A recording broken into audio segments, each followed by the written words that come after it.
Alright everyone, welcome back to Colleen's Cozy Corner, where we are finally back doing another book review. I know I missed last week again, didn't finish a book last week, but I'm back on track.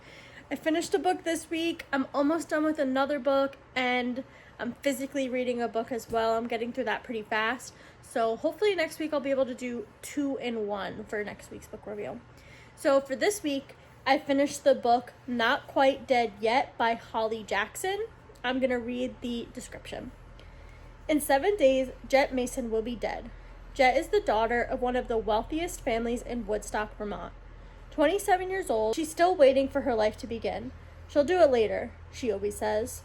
She has time, until, on the night of Halloween, Jet is violently attacked by an unseen intruder. She suffers a catastrophic brain injury. The doctor is certain that within a week, she'll suffer a deadly aneurysm. Jet never thought of herself as having enemies, but now she looks at everyone in a new light. Her family, her ex-best friend turned sister-in-law, her former boyfriend. She only has 7 days, and as her condition deteriorates, she only has her childhood friend Billy for help. But nevertheless, she's absolutely determined to finally finish something. Jet is going to solve her own murder. So I gave this a 4 stars. I thought this was such a good book. I really loved it. The only reason I gave it 4 stars instead of 5 stars is because I felt like sometimes, I guess I'll say spoiler going forward just because I might like slip some things in that don't happen till towards the end of the book. But it's kind of explained in the blurb that Jet is most likely going to die by the end of the week. So throughout the book, she kind of does a lot of things that are very self-destructive in a way that makes sense, like, I guess, if you're about to die. But sometimes she was just, like, a little bit too aggressive about it and wasn't really understanding from, like, other people's perspectives of, like, she would just kind of say some very crass things about how she was going to die by the end of the week so she could do whatever she wants. And it's like, yes, but the people whose lives you're affecting, like, they have to continue to live. So it's like, you're kind of like blowing things up when you're not going to be here to suffer the consequences. So sometimes the way she went about things was just kind of like the wrong way. So like an example I'll give is when she finds out that her sister-in-law was basically poisoning her father. She was taking his pill bottle and filling his pills with salt when he had like a kidney disease, and the salt was basically making his condition worse. Like, he was actively getting sicker, and they were talking about having to do dialysis and a kidney transplant, and this was literally all because of the sister-in-law. And obviously this is so bad, but instead of like going to her brother and being like, hey, I just found this out about your wife, she like goes to the sister-in-law and just like starts screaming at her basically, which like obviously that is a crazy thing, but you're going about it the wrong way. Like, yes, this is very bad, and yes, obviously you need to tell people about this, but the way you're going about it is just like screaming, yelling, being angry, rather than like, hey, I just learned this information, I'm not going to be here to like help you deal with the consequences, so here's that information, you guys need this so you can keep figuring it out. So I felt like she was just being very self-destructive in a lot of ways and just reacting before thinking, which I guess makes sense if you're kind of have the perspective of, I'm gonna die in a few days. Like, obviously I've never really had that perspective, so I don't know how I'd be acting, but just some of the things she said and did, I was like, girl, I get it, you're gonna die, but we could have maybe done that in a nicer way. Throughout the book, she keeps saying how she's gonna die. She tells everybody, like, I'll be dead by the end of the week, I have 2 more days to live, yada yada yada. I really thought the book was gonna end, not with a twist, but basically, I just assumed the book was going to end with her surviving, because the book is from her perspective the whole time. So I just assumed that by the end, she was going to survive, and it was like she was gonna collapse, and there was gonna be like a little fake out almost, where it was like, oh no, she's dead. Like, she thinks that she's dying, but then she wakes up in the hospital, and it's like, oh, you had like a 1% chance of living, and you lived, yay.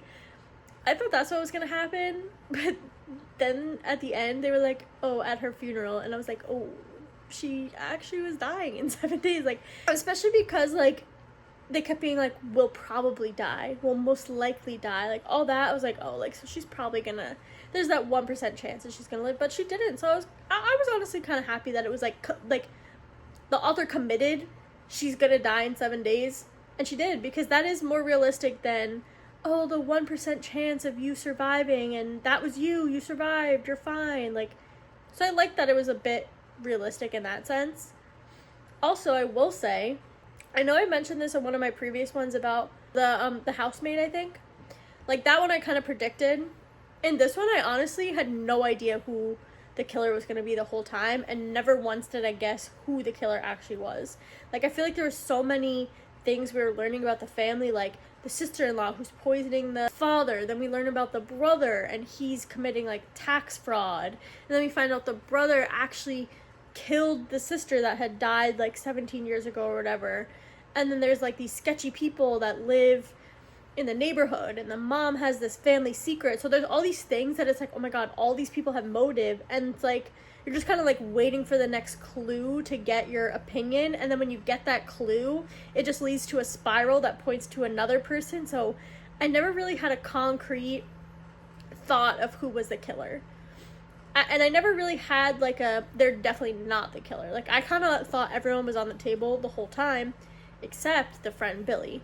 Billy, who's the friend throughout the whole book, I honestly did not think he was going to be the killer.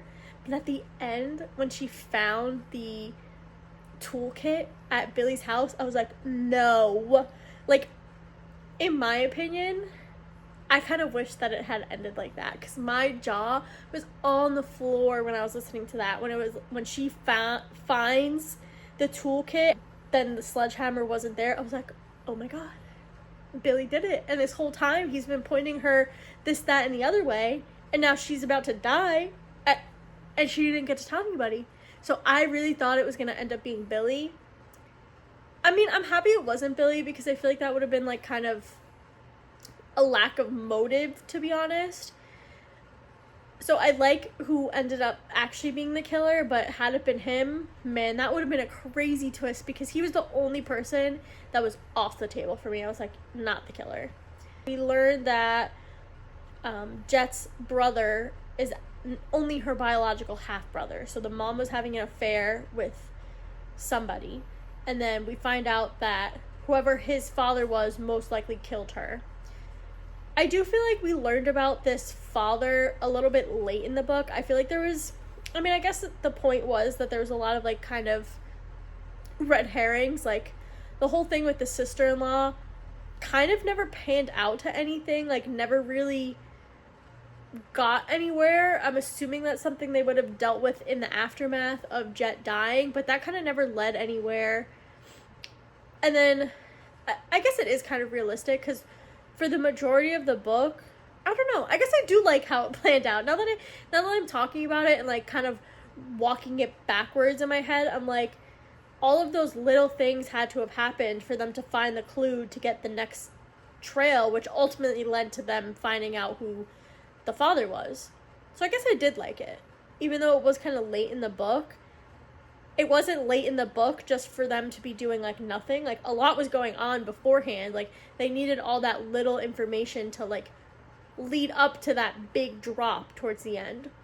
So I guess I did like it. I'm taking what I back what I said. I did enjoy how late it was because of all the little things that led up to it. I would have liked to see it play out, like the sister-in-law kind of being put in her place for what she was doing to the father, but realistically, Jet probably wouldn't have been there for that conversation. It would have been a conversation between, you know, her brother and his wife, and then I guess the parents ultimately, but they were also dealing with Jet dying, so they didn't really have time to deal with it in that week. That makes sense. So I'm gonna say now, major spoiler, who like the killer is and stuff. So the killer ends up being the brother's actual father, who was their neighbor and the father of Billy and one of the police officers. So basically his motive was that he was trying to protect his son, because the son, we find out, had killed their other sister that had died many years ago, and he actually covered that up. And then I can't exactly remember why Jet was I think it was just he was trying to hurt the mom because he was mad at the mom for like leaving him, basically. So he was just trying to hurt the family and do right by his son, basically. He just wanted his son to have everything. And Billy kind of puts this together because obviously Billy's tool was the one that was used, and he knows that his dad knows about his toolkit. His dad is the one that gave it to him, so he kind of puts it together. And like, I did really like, I think it was like the last chapter where Billy literally lays out every single piece of evidence, and it's kind of like reminding you of all the stuff that you've learned throughout the book. I really like that, just as like a really good way to recap all of the information, but not in just like a bullet point, like in a very narrative way. So I really enjoyed that.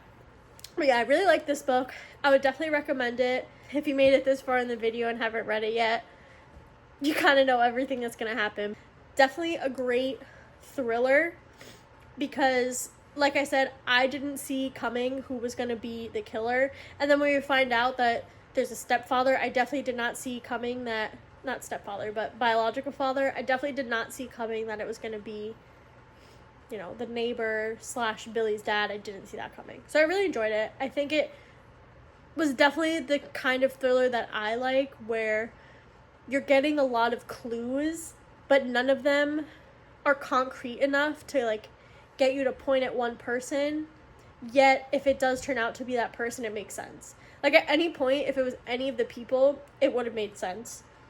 Even Billy, I mean, I know I said I took Billy off the table, but like he did kind of have motive. Like he was kind of her ex-best friend. Like she kind of ditched him and then is only coming back to him now that she has nobody else. So it's like he could have had motive, you know, he could have just been mad. And we kind of find out that Billy did love her this whole time. So it could have been a little bit of that too. Like his love was never reciprocated.